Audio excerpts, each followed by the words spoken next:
Welcome back. Public ನ್ಯೂಸ್ಗೆ ಮತ್ತೊಮ್ಮೆ ಸ್ವಾಗತ. ಪಂಚರಾಜ್ಯಗಳ ಚುನಾವಣೋತ್ತರ ಸಮೀಕ್ಷೆ ಉತ್ತರ ಪ್ರದೇಶದಲ್ಲಿ ಬಿರುಗಾಳಿ ಎಬ್ಬಿಸಿದೆ. ಸಮೀಕ್ಷೆಯಲ್ಲಿ ಪ್ರಧಾನಿ ನರೇಂದ್ರ ಮೋದಿ, ಅಮಿತ್ ಶಾಗೆ ಜೈಕಾರ ಸಿಕ್ಕಿದೆ. ಚಾಣಕ್ಯರ ತಂತ್ರಕ್ಕೆ ವಿರೋಧಿಗಳು ಧೂಳಿಪಟವಾಗಿದ್ದಾರೆ. ಉತ್ತರ ಪ್ರದೇಶದ ಸಮೀಕ್ಷೆ ಹೇಗಿದೆ ನೋಡ್ಕೊಂಬನ್ನಿ.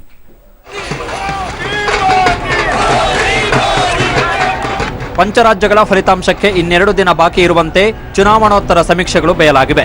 ಉತ್ತರ ಪ್ರದೇಶದಲ್ಲಿ ಬಿಜೆಪಿ ಬಿರುಗಾಳಿ ಎಬ್ಬಿಸಲಿದೆ ಅಂತ ಚಾಣಕ್ಯ ಮತ್ತು ಇಂಡಿಯಾ ಟುಡೇ ಭವಿಷ್ಯ ನುಡಿದಿವೆ.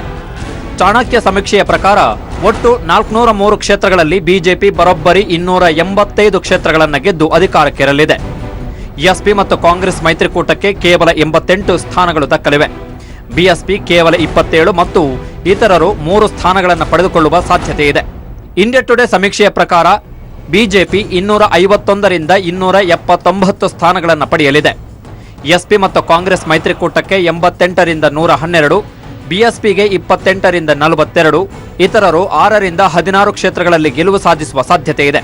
ಸಿ ವೋಟರ್ ಸಮೀಕ್ಷೆಯ ಪ್ರಕಾರ ಬಿಜೆಪಿ 155ರಿಂದ 167, ಎಸ್ಪಿ ಮತ್ತು ಕಾಂಗ್ರೆಸ್ 130ರಿಂದ 147, ಮಾಯಾವತಿ ಪಾರ್ಟಿ 81ರಿಂದ 93, ಇತರರು 8ರಿಂದ 20 ಸ್ಥಾನಗಳಲ್ಲಿ ಗೆಲುವು ಸಾಧಿಸಲಿದ್ದಾರೆ. ಎಬಿಪಿ ನ್ಯೂಸ್ ಮತ್ತು ಲೋಕತಂತ್ರಿ ಪ್ರಕಾರ ಬಿಜೆಪಿ 164ರಿಂದ 176, ಎಸ್ಪಿ ಮತ್ತು ಕಾಂಗ್ರೆಸ್ 156ರಿಂದ 169, ಬಿಎಸ್ಪಿ 60ರಿಂದ 72 ಮತ್ತು ಇತರರು 2ರಿಂದ 16 ಕ್ಷೇತ್ರಗಳಲ್ಲಿ ಜಯ ಸಾಧಿಸಲಿದ್ದಾರೆ. ಟೈಮ್ಸ್ ನೌ ವಿಎಂಆರ್ ಸಮೀಕ್ಷೆಯ ಪ್ರಕಾರ ಬಿಜೆಪಿ 190ರಿಂದ 210, ಎಸ್ಪಿ ಮತ್ತು ಕಾಂಗ್ರೆಸ್ 110ರಿಂದ 130, ಬಿಎಸ್ಪಿ 55ರಿಂದ 74 ಮತ್ತು ಇತರರು 8 ಕ್ಷೇತ್ರಗಳಲ್ಲಿ ಗೆಲುವು ಸಾಧಿಸಲಿದ್ದಾರೆ. ನ್ಯೂಸ್ ಎಕ್ಸ್ ಮತ್ತು ಎಂಆರ್ಸಿ ಸಮೀಕ್ಷೆಯ ಪ್ರಕಾರ ಬಿಜೆಪಿ 185, ಎಸ್ಪಿ ಮತ್ತು ಕಾಂಗ್ರೆಸ್ 120, ಬಿಎಸ್ಪಿ 90 ಮತ್ತು ಇತರರು 8 ಕ್ಷೇತ್ರಗಳಲ್ಲಿ ಜಯ ಸಾಧಿಸಲಿದ್ದಾರೆ. ಎನ್ಡಿಟಿವಿ ಸಮೀಕ್ಷೆಯ ಪ್ರಕಾರ ಬಿಜೆಪಿ 193, ಎಸ್ಪಿ ಮತ್ತು ಕಾಂಗ್ರೆಸ್ 120, ಬಿಎಸ್ಪಿ 78 ಮತ್ತು ಇತರರು 12 ಕ್ಷೇತ್ರಗಳಲ್ಲಿ ಗೆಲುವು ಸಾಧಿಸಲಿದ್ದಾರೆ. ನ್ಯೂಸ್ 18 ಮತ್ತು ಎಂಆರ್ಸಿ ಸಮೀಕ್ಷೆಯ ಪ್ರಕಾರ ಬಿಜೆಪಿ 190ರಿಂದ 210, ಎಸ್ಪಿ ಮತ್ತು ಕಾಂಗ್ರೆಸ್ 110ರಿಂದ 130, ಬಿಎಸ್ಪಿ 57ರಿಂದ 74 ಮತ್ತು ಇತರರು 8 ಕ್ಷೇತ್ರಗಳಲ್ಲಿ ಜಯ ಸಾಧಿಸಲಿದ್ದಾರೆ.